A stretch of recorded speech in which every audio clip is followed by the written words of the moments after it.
What's happening, y'all? J.R. Raymond coming to you from my car because we're driving to Evansville, Indiana for the first regional of the year. Well, I mean, technically it's the second regional of the year because we had the over-under doubles, the over 50, under 50 PBA doubles in Cuyahoga Falls at Clutch Lanes, but this is the first singles event of the year. And I kind of wanted to chat a little bit about, lane play as far as when you're playing on tough patterns like the Masters or the old US Open pattern, where you would see a lot of guys move fast to the left and go to loft and all this. And you'd always see all the people that were like, I don't understand why they do that. You should be able to just move right or take hand out of it. You should never have to loft it and blah, blah, blah, blah, blah.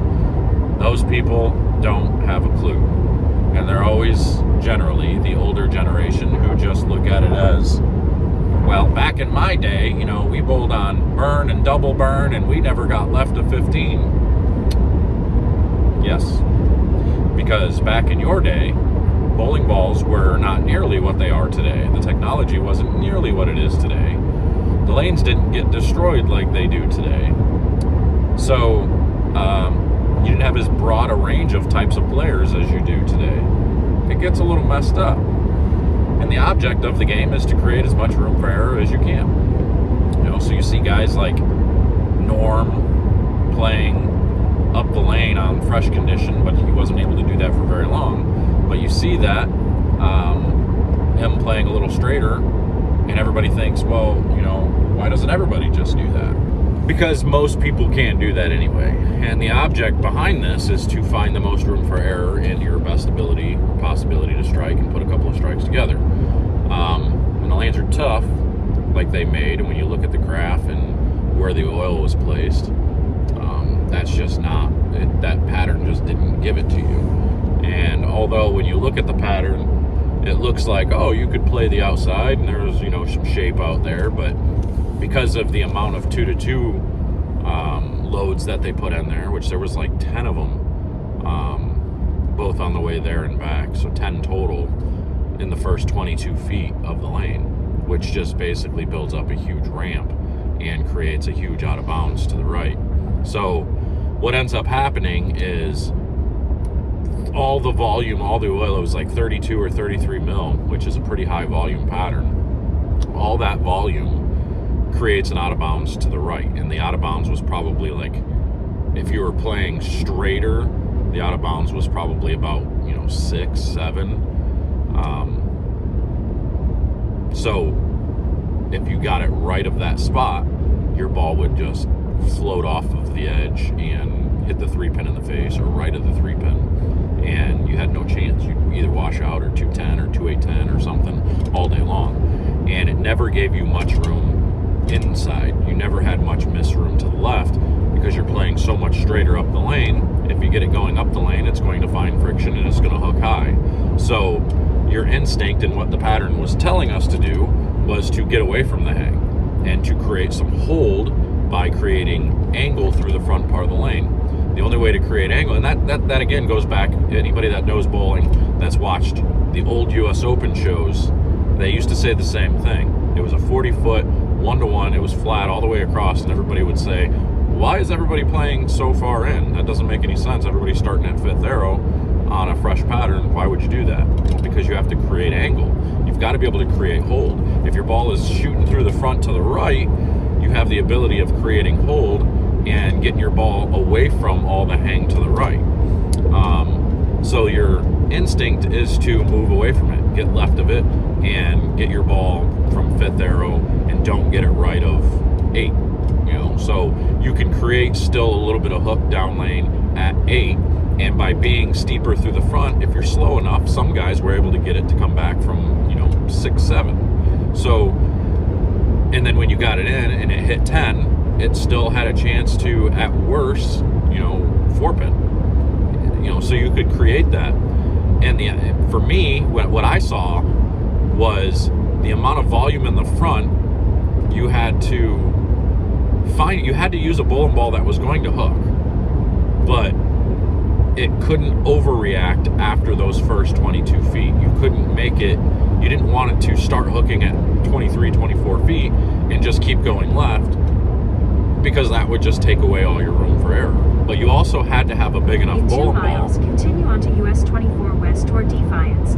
You had to have a big enough bowling ball, strong enough bowling ball with a strong enough engine in it to be able to get through the pins from those steeper angles and to keep it from getting to the out of bounds. Or if you did get it to the out of bounds, it needed to hook enough to where it was just a flat 10 or, you know, just a 2-pin and didn't split. So it kept you out of trouble. So for me, I had to be super soft with my hand. I had to float it so that way it didn't overhook in that middle part of the lane and get it to, you know, lay off enough but still have enough energy down lane to get through the pins. So some of you that watched some of my videos on that, you saw that's exactly what I was doing. I used something like a gem. I played further left and floated it through the middle of the lane, and it would just get down lane and make a slight move, and it would never do anything crazy. So that was kind of how most people were doing it. A lot of other people were trying to do it with weaker bowling balls, lower differential balls, like you saw like on the TV show. Brad Miller made the IQ Tour look pretty good, but that forced him, because it wasn't that strong of a ball, that forced him to play a little bit straighter than, you know, I think he actually would, than what the lanes really wanted him to play. You know, and use the left 2 lanes to continue onto US 24 West toward Defiance. At least I'm getting directions. You know, and Duke had a decent look to the pocket, but he couldn't get the ball to go through the pins because he had to have such a perfect angle going through the front in order to even get to the pocket. For 50 miles, continue straight. It's like a friggin' woman, man, always interrupting and just can't, doesn't know when to shut their mouth. No, I'm just kidding. Just kidding. Just kidding. So so he had to have a perfect angle through the front in order to even get to the pocket, but the problem is it wasn't the right angle to get the ball to go through the pins a lot of the times, you know, so it was difficult. He made it work, and he was able to, you know, fight his way through match play and be the #1 seed, winning all his matches, which is just phenomenal bowling, you know, and it's events like that where most times the better bowlers are going to, you know, find their way into the end. Unfortunately, with that format, it is a lot to do with who you catch in match play at the right times or wrong times, on the right pairs or wrong pairs. You know, you got to have the right matchups. But you know, a lot of the times you get a lot of the better bowlers that figure it out. You know, so which is why guys like Belmo have won that tournament 4 times and was just a win or 2 away from making the show again this year. So after he grinded his way through the losers bracket, he lost his very first match of the day and grinded his way the rest of the way through the losers bracket, and then finally lost right before the showdown, the 4-person showdown at the end. So it was I mean, he fought hard, you know, and that's what the best bowlers in the world do. They fight. They continue to grind and do what they have to do. But I just kind of wanted to jump on and show you guys, like, and try to explain a little. I know you're not going to be able to see what I'm talking about, and I can probably make a better video later on about why it's not beneficial to just move right and, you know, play further right with less hand or with a weaker ball on the burn. Like with that type of situation, when it starts to break down, I mean, you can't play through that, and you don't want to go play in the out of bounds, because I'd rather play in the burn shooting, you know, 2-0 or 190 with very low risk of shooting 160, rather than going and playing in the out of bounds where, sure, my ball reaction on one pair might be able to shoot 230, but a lot of the other times I'm a high risk for 160, because it only takes a couple really errant shots to, you know, split 2 or 3 times, and now you're looking at 160. So a lot of the times you're kind of just taking your lumps and, you know, getting what you can out of it. Like that's what I did on the burn. It was just keep going left, control the pocket, and yeah, you're probably not going to carry a bunch, but at least you're not shooting 160. You know, and I bowled like 19 over or something on the burn, so that was a pretty decent block.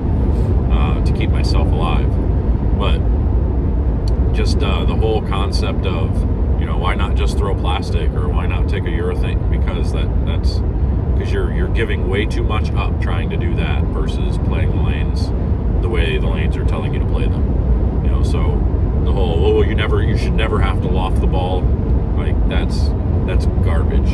That just tells me you've never bowled in a scenario like this. You've never bowled in these situations and know what the lanes are giving you. You have no idea. If you think you can go bowl a PBA event like that where you're on the burn and you think you can just go fudge it up 15 with a plastic ball and keep up with these guys, you have no chance. Zero chance, sir. Sorry. So that's my input for the day. That's my video, my rant for the day. I got another 5 hours and 13 minutes to get to my destination. This drive sucks, man. Like, this is all for a one-day event. But again, I'm committed to trying to defend my Player of the Year season. So my ribs still hurts a little bit. Not that bad. Didn't really bother me that much when I was bowling, practicing the other day. So I had to make sure I got down here for practice. I'm going to try and practice a little bit today and just relax the rest of the night and get ready for qualifying tomorrow. But we'll see what happens. But I'm out of here. I'm going to drive and listen to an audiobook or something. So I'll catch up with you guys either tonight or a little bit tomorrow. I'm going to record footage from this weekend. I brought my camera and stuff with me too. So I'll record some footage and let you guys in on that. Maybe I'll do a mic'd up series this weekend. We'll see. So I'll talk to you guys later.